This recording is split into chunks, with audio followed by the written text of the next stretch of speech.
नमस्कार, बहुत स्वागत है आप सबका। मेरा नाम देव है, मैं रिलेशनशिप कोच हूँ, मोटिवेशनल स्पीकर हूँ। लेकिन आपको एहसास होगा और आपको एहसास होना भी चाहिए कि समाज किस ओर जा रहा है, समाज की स्थिति कितनी खराब है।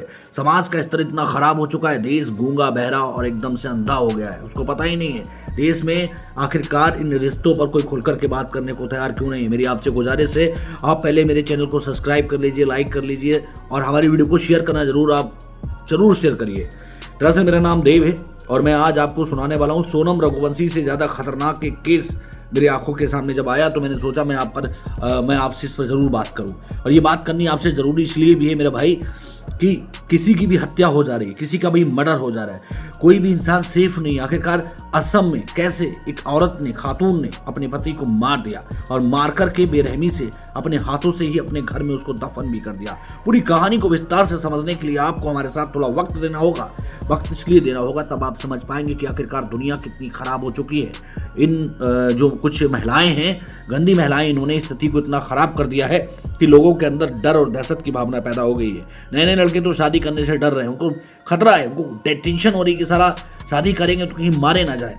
तो मेरा मकसद सिर्फ आपको डराना धमकाना नहीं है, लेकिन आपको बताना है कि समाज का स्तर इतना गंदा हो चुका है, समाज में इतनी ज़्यादा गंदगी भर चुकी है। भारत में आखिरकार ये ऐसे केसेस क्यों आ रहे हैं, मैं खुद सोच के हैरान हूँ।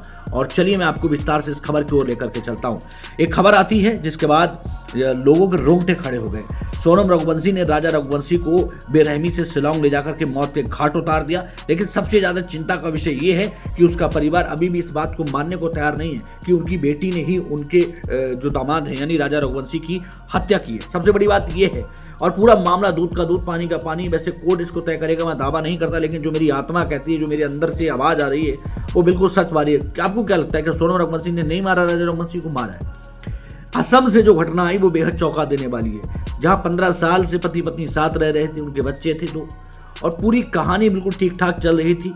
लेकिन 26 जुलाई की रात को जो हुआ उसने एक ऐसी घटना को अंजाम दे दिया। एक ऐसी घटना हो गई जिसने बिल्कुल सब कुछ तोड़ मड़ोड़ के रख दिया। सब कुछ एकदम तहस नहस हो गया, सब कुछ बर्बादी की कगार पे आ गया। एक महिला ने अपने ही पति को अपने हाथों से मौत दे दी और मौत देने के बाद उसको ये लगा कि अब वो कैसे बचेगी, क्योंकि बचने का भी मास्टर प्लान उसको सोचना था। तो उसने उस बचाव के लिए अपने हाथों से फावड़ा लेकर के अपने पति को अपने घर में ही दफन कर दिया।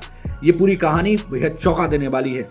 होता क्या है, 26 जुलाई को खातून जी के जो पति थे, जो लगभग 40 साल के थे, शराब पी करके घर पे आते हैं बताया जाता है। और थोड़ी सी किसी बात को लेकर के पति पत्नी के बीच अनबन हो जाती है, बहस हो जाती है, किसी मुद्दे पर कोई ना कोई बात हो जाती है। और अक्सर होता है परिवारों के बीच में किसी ना किसी बात को लेकर के दबाव या तनाव हो जाता है। लेकिन इसका मतलब ये कतई नहीं है कि साहब आप उसको मौत दे देंगे। बताया जाता है कि उस महिला ने उनको धक्का दिया और वो गिर गए और गिरने से उनकी मौत हो गई। अब उसके बाद वो महिला डर जाती है और डरने के बाद उसको लगता है कि अब वो क्या करेगी, अब समाज में उसकी बहुत बड़ी बदनामी होगी, अब वो समाज को कैसे मुंह दिखाएगी, क्योंकि ये सब मुंह का भी तो खेल है भाई, समाज को भी तो मुंह दिखाना है। मैं आपसे गुजारिश कर रहा हूँ अपने परिवार को ये वीडियो जरूर दिखाइए। फिर क्या होता है, वो एक फावला लाती है और अपने घर में ही कब्र खोद के अपने पति को दबा देती है। अब मोहल्ले के परिवार के, उस लड़के के परिवार के लोग पूछ रहे हैं कि तुम्हारा पति कहाँ पे, तो वो कहती है कि वो केरल काम करने गए, किसी से कह देती है हॉस्पिटल गए। लेकिन जब पूरा मामला पुलिस में जाता है, पुलिस में जब इसकी बाकायदा शिकायत की जाती है, तब ये दूध का दूध पानी का पानी होता है कि खुद वो टेबल पर बैठकर कबूल करती है कि उसने अपने पति का मर्डर कर दिया, अपने पति की हत्या कर दी, अपने पति को उसने मौत दे दी है। और मौत देने की जो वजह थी वो उसने स्पष्ट बता दी। इसके बाद पुलिस उसको लेकर के आती है और बाकायदा वहाँ से कंकाल और वो कपड़े बरामद होते हैं। अब आप सोचिए समाज की जो स्थिति है, समाज का जो हाल है वो कितना खराब है, समाज की स्थिति कितनी नाजुक है। मेरी आपसे गुजारिश है कि आप मेरे वीडियोस को शेयर करिए। देखिए भाई साहब, इस चीज़ों को आप रोकेंगे कैसे, इन चीज़ों को आप समाज से मिटाएंगे कैसे, सवाल तो ये बड़ा बनता है। समाज आखिरकार इन चीज़ों से कैसे पार पाएगा, ये बड़ी बात है। क्या आपको शादी से डर नहीं लगता? आपका परिवार अगर अच्छा चल रहा है तो आप मान के चलिए ईश्वर की आप पर कृपा है। आप अपने परिवार में अपने बच्चों को समझा के रखिए, अपनी घरवाली को समझा के रखिए, अपने पति को समझा के रखिए। जीवन में उतार चढ़ाव जीवन का हिस्सा है, जीवन में कुछ भी परेशानी आती है, लेकिन इसका मतलब ये नहीं कि किसी को निर्ममता से मौत के घाट उतार दिया जाए। क्या लगता है आपको, देश के कानून को भी सख्त होना चाहिए?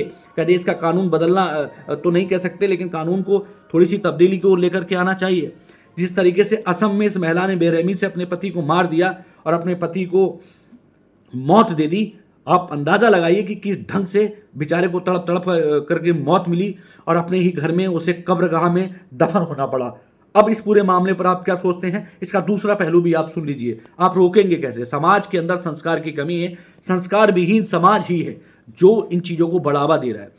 इंस्टाग्राम, यूट्यूब, फेसबुक ये इस तरीके से हावी है कि आप पूछिए मत। मतलब लोग यहीं से क्राइम के आइडिया सोचते हैं, यहीं से क्राइम के तरीके सोचते हैं और फिर यहीं से वो क्राइम सोचने के बाद फिर उसे अपनी ज़िंदगी में फॉलो करते हैं। मैं आपको बताना चाहता हूँ, यदि आप हस्बैंड वाइफ हैं, आपके बीच में कोई तीसरा आ रहा है, फिर कोई तीसरी आ रही है, वो आपके जीवन को नर्क बनाने वाली है।